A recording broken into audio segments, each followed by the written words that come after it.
रानी बेटी राज करे।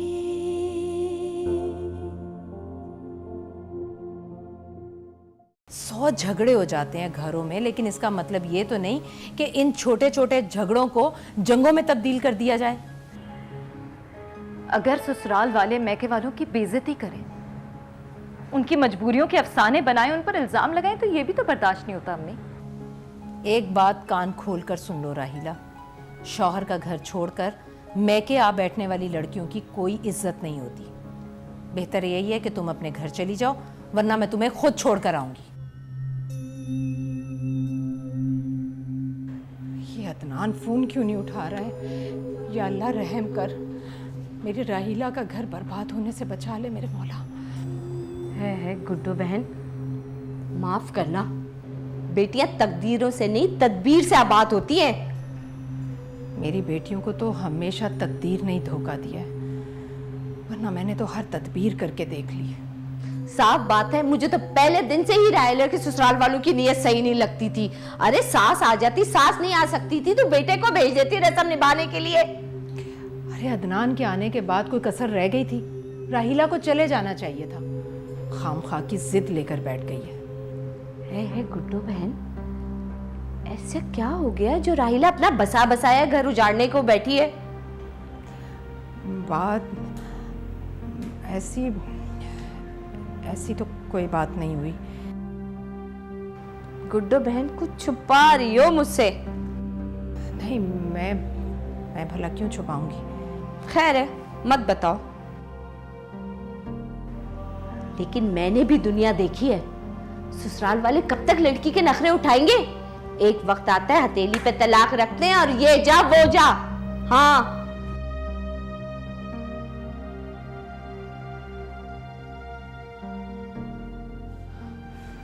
खुदा ना करे राहिला,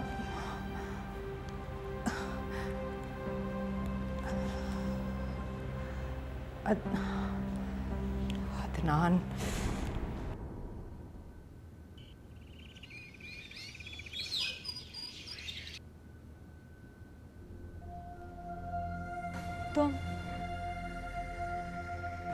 तुम यहाँ क्या लेने आए? भाभी, मैं जानता हूँ आपको भाई का इंतजार होगा, लेकिन तुम्हारे भाई ने तो आने से इनकार कर दिया ना, फिर तुम यहाँ क्यों आए हो? ऐसी बात नहीं है भाभी। भाई आपसे नाराज तो जरूर हैं, लेकिन आपको अपनी जात से अलहदा करने का सोच भी नहीं सकते। मेरी जात की उस घर में कितनी अहमियत है? उस घर में तो सिर्फ रईसा बेगम का काला कानून चलता है। भाभी, ये गलत बात है। आप इस तरह मेरी अम्मी के मकाम, उनके एहतराम और उनके तकद्दुस को काला कानून नहीं कह सकते। ऐसा ही है, और तुम मुझे ज्यादा समझाने की कोशिश ना करो। यकीन नहीं आता कि एक शख्स जो 8 साल अपनी ज़िंदगी बर्बाद कर चुका हो मोहब्बत में, वो मोहब्बत मिलने के बाद ऐसा रवैया भी रख सकता है। भाभी, वो घर और उस घर में रहने वाले सब लोग आपके अपने हैं। अब मैं किसी के बहलावे में आने वाली नहीं हूँ। एक बात और, सब कान खोल के सुनो। मैं उस घर में तुम्हारी अम्मी के साथ 1 मिनट भी नहीं रहूंगी। अगर जहाज़ेब को मेरी ज़रूरत है तो मुझे अलग से घर लेके दे, वरना तुम जाओ यहाँ से।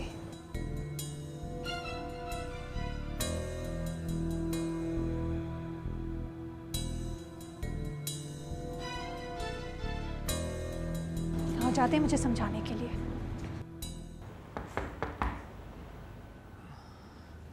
अम्मी, आप? बैठो बेटा, तुम्हारी तबीयत कैसी है? मैं तो ठीक हूँ, लेकिन आप इस वक्त?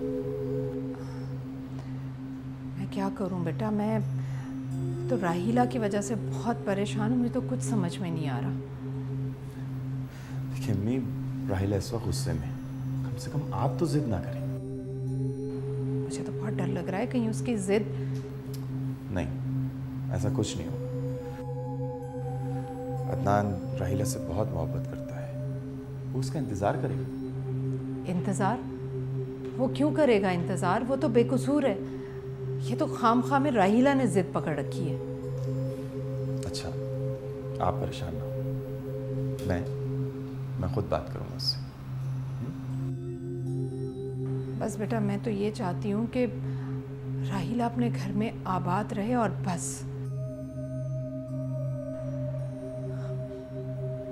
तुम आराम करो, खामखा मैंने तुम्हें परेशान किया बेटा।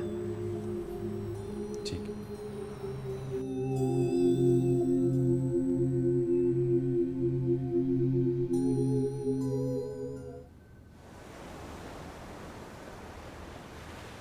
अम्मी, अगर सना भाभी अलग घर मांग रही हैं तो ये उनका हक है।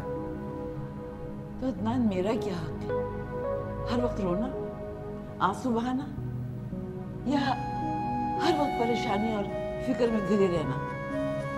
सुनाकर अलग रहना चाहती है तो जरूर ले, मुझे कोई इतराज नहीं है। लेकिन ये राहिला किस चीज की सजा दे रही है हमें? अम्मी, राहिला को कोई प्रॉब्लम नहीं है, वो आपको और इस घर को नहीं छोड़ना चाहती। फिर क्या चाहती है वो?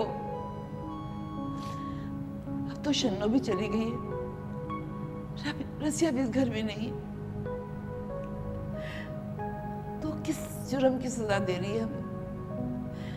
बस तुम मुझे लेके चलो उसके पास, मैं उससे दो टोक बात करके पूछना चाहती हूँ, उसको लेकर आना चाहती हूँ। आपकी तबीयत थोड़ी बेहतर हो जाए तो मैं आपको ले जाऊंगा उसके पास, लेकिन फिलहाल आप जहाज़ेब भाई को मनाएं और उन्हें अलग घर कर दें। मैं उसे अलग घर लेकर नहीं दे सकता। भाई, तुमने सना से बात की? जी भाई। भाई, सना भाभी अगर अलग घर चाहती हैं तो ये उनका हक है। जहाँ जेब सना अगर अलग रहना चाहती है तो मुझे कोई इतराज नहीं है, लेकिन एक बात है, उसे रजिया से अलग रहना पड़ेगा। नहीं माँ, मैं उसका कोई मुतालबा तस्लीम नहीं करूंगा। I am sorry.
बड़ा ज़हीन होगा वो शख्स जिसने ये रस्में बनाई थी।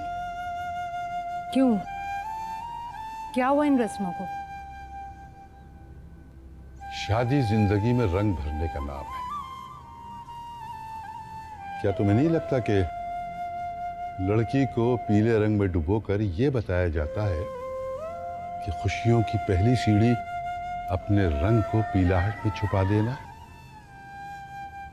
जर्द रंग हम औरतों की खुशियों का महवर होता है रफाका, और इस रंग में रंगने के लिए हम औरतें न जाने कैसे कैसे फीके और रंगीन सपने देखती हैं, मगर तुम नहीं समझ सकते।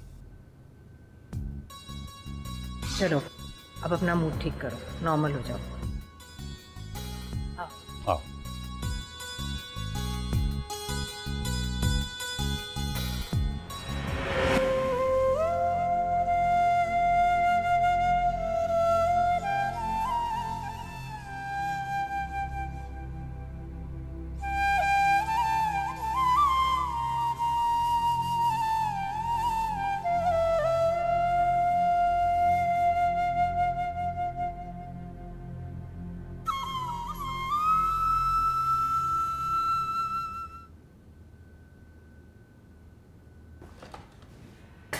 अरे भाभी, ये घर में इतना सन्नाटा क्यों है?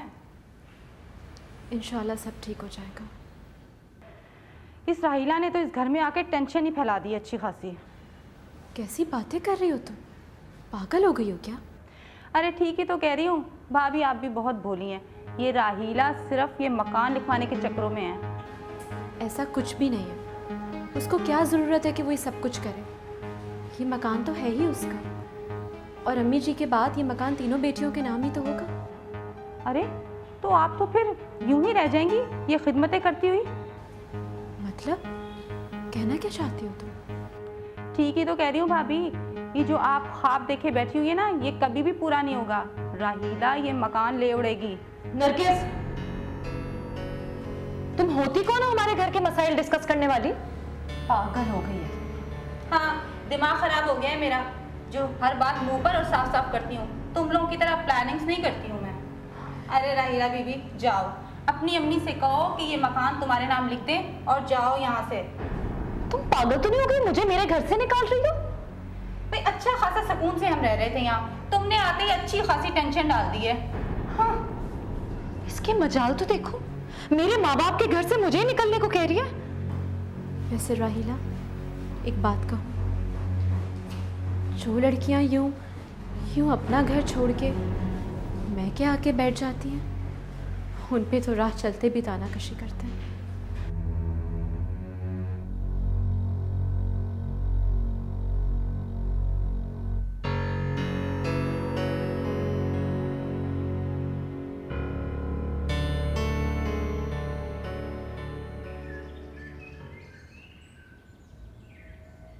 आप लोगों ने तो कभी उसे दिल से कबूल किया ही नहीं था, और माँ आपकी नज़रों में तो वो आज भी उतनी हकीर है जितनी 9 साल पहले थी।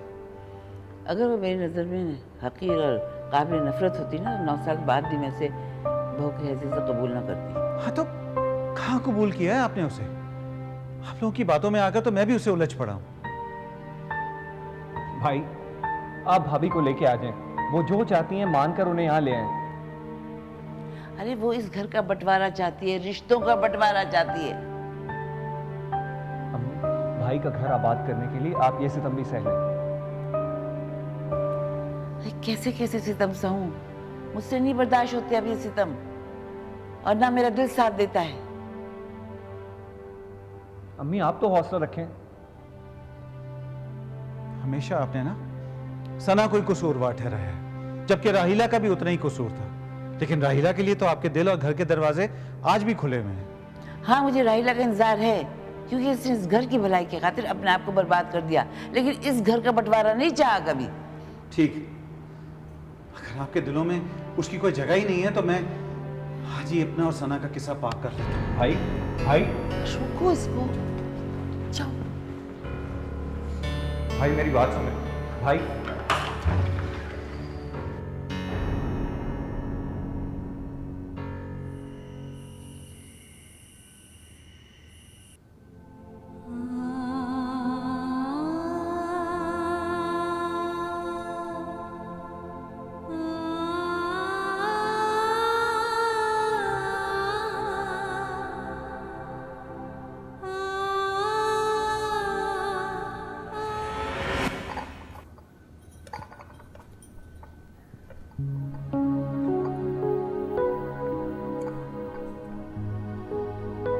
अम्मी चाय। मुझे नहीं पीनी चाय। आप नाराज हैं? देखो बेटा, दुनिया में सबसे प्यारी दोस्ती माँ बेटी की होती है, और तुमने इस दोस्ती के नाम पर मुझे धोखा दिया है। तुमने बहू बनकर इस घर की इज्जत को दांव पर लगाया। अब मैं किस किस को बताऊंगी कि झांसेब और अनम की शादी नहीं हो रही? अनम ने कहा तो है कि झांसेब भाई की शादी में आकर वो सबको जवाब खुद ही दे देगी। वो बहुत समझदार और बहुत सुलझी हुई लड़की है अम्मी। वो तो बहुत खुश है कि झांसेब भाई को उनकी खोई हुई मोहब्बत मिल गई है। यही तो धोखा दिया है तुमने मुझे। एक खुले जहन की, खुश मिजाज, खुश इखलाक लड़की को ठुकरा कर मैं कोई की मेंढक कुल कर लिया हूँ। इसका ना खानदान है ना नाम है। उसके पास झांसेब भाई की मोहब्बत तो है, उनकी पसंद तो है। अगर अनम ना मिली होती तो शायद झांसेब की खातिर मैं इस लड़की को ले भी आती, मगर अब क्या अम्मी? पहले आप दुआएं मांगती थी कि सना मिल जाए, और जब अब मिल गई है तो आप उसे ठुकरा रही हैं। झांसेब भाई को कोई एक और रोग लगा रही हैं। अच्छा, मुझे अब लेक्चर नहीं तो। मेरे एनजीओ के लोग, मेरे हल्का अहबाब के लोगों, सबको पता है। किसको जवाब दूंगी कि ये शादी नहीं हो रही है? आप सिर्फ झांसेब भाई के बारे में क्यों नहीं सोच रही हैं? उनकी अजियत का मदावा नहीं करेंगी जो उन्होंने सना की जुदाई में उठाई है? उसके जख्मों का मदावा तो शकीला बन गई थी, और झांसेब के जख्मों पर मरहम अनम रख देगी। अब तो मुझे लेक्चर मत दो, जाओ यहाँ से। अच्छा, आपके लिए नाश्ता लगवाऊं? मुझे नहीं करना नाश्ता। तुमने विटामिन लिए? नहीं, मैंने भी विटामिन्स नहीं लेने। अच्छा, लगाओ नाश्ता। तुम भी मुझे ब्लैकमेल करती रहती।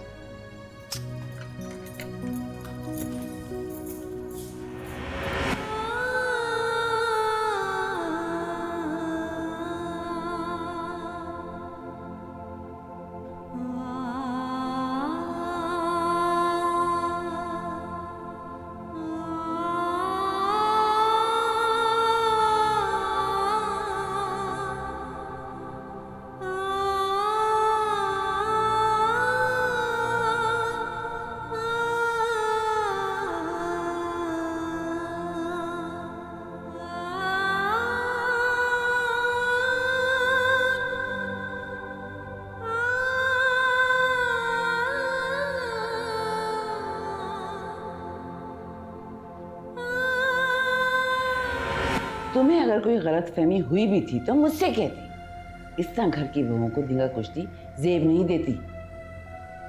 घर की बहुओं के माँ बाप को जलील भी नहीं किया जाता अम्मी। आप फिर से एक और आस्तीन का सांप पाल चुकी हैं, और मुझे लगता है कि इस दफा इस सांप का वार मैं बनूंगी। ये भी तो हो सकता है कि इस बार तुम मेरी आस्तीन में सांप बनकर बैठी हो। क्या अम्मी? मैं? आप मुझसे नाराज हैं, ठीक।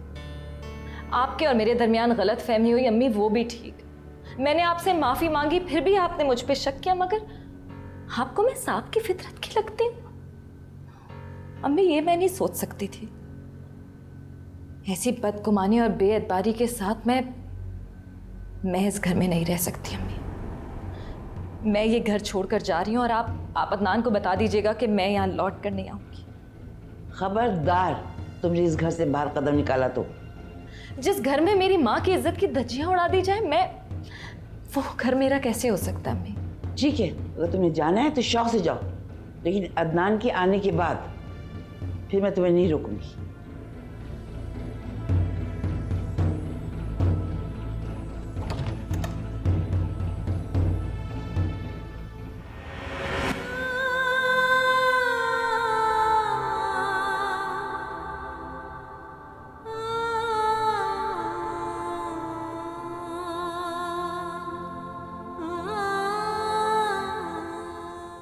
हाँ भाभी, आप सबके दरमियान रहकर, आप सबके एक दूसरे के लिए कुर्बानियाँ देखकर मुझे भी जीना आ गया है।